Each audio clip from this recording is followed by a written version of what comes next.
Hi everybody, this is Coach McCreary from Baseball by the Yard. Thanks for stopping by. Today's tip is actually a series of drills that you can do with a very simple paddle. Now, this is a very popular piece of equipment, but usually it is primarily used for fielders, for infielders, and certainly it does a great job. The fielder puts his hand in it and gets some ground balls, usually tennis balls or some soft indoor balls that aren't going to hurt the hand, and it forces the infielder to use two hands. It forces the infielder to have soft hands.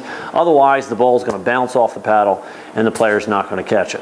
But there's a few other drills that are great with using these paddles. They're not just for infielders. So I'm going to show you one for hitting, I'm going to show you one for catching, and I'm going to show you a couple for pitching real quick as well. But before I do that, there's a couple options with these paddles. Some people will make their own, and that's great. I've seen wooden ones made and some out of other materials as well. They're not too difficult to make your own if you don't want to buy them.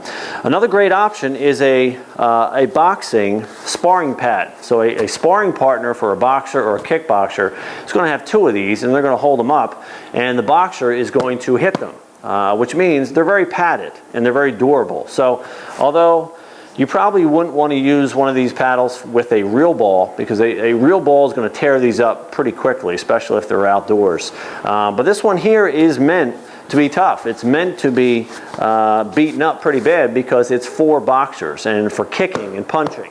And so you get a lot more padding, which means you can probably use normal balls even outdoors without any problems. And it does the same thing. Works on two hands, soft hands, but it's a little more durable than the baseball version.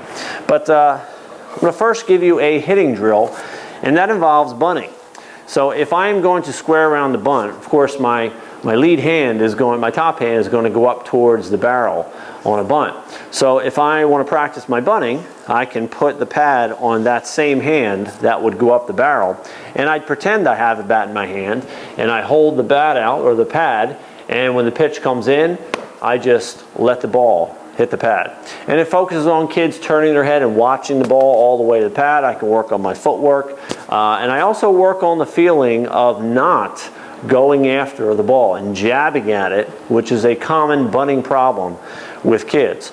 This would be very much like having a glove on my hand, and I would wait for the ball to hit the pad and not take the pad to the ball. So it develops that feeling of giving a little bit on contact instead of jabbing with the ball, or jabbing with the bat. So this is a great drill for practicing bunting, whether you're using this or the boxing one. It's good for bunting. Now another drill that you could do is for catchers. Now catchers, of course, are always working on blocking, but one of the problems that catchers have is often they get in the habit of trying to catch the ball instead of blocking the ball. So when many catchers will come down, the ball bounces, and they will lift the glove up and they will try to catch it, which is a no-no for catchers. So if you want to get in catchers in the habit of just blocking, they can put one of these pads on without a glove, and they can get down on their knees and block it, and so it forces them to not be able to catch the ball because they have a pad on their hand instead of a glove. So it gives them that feeling and that concept of blocking instead of catching. Now the next couple drills involve pitchers. Now one of the problems with pitchers sometimes is they have a tough time getting the ball out of their glove quick enough. Some pitchers are just slow getting it out. Some they get caught up in the glove for some reason, and which hurts them on all their pitches, but especially their off-speed pitches, because if their hand is slow getting out of their glove, it doesn't have time to get up and over to the proper release point, especially on their curveballs and change-ups and things like that. So that's where a pad can come in. If I have a ball and I'm resting up against the pad, if I'm a pitcher, there's nothing preventing the ball from coming out. So it gives the pitcher the feeling of being nice, free and easy of getting that ball out of my glove. So I can go from the windup by using the pad, and then when I bring the ball up, I bring the ball out. It's very free and easy, and there's nothing in the way. Another concept of that is on pickoff moves. Again, if I'm delayed getting my ball out of the glove, it's going to slow my pickoff down.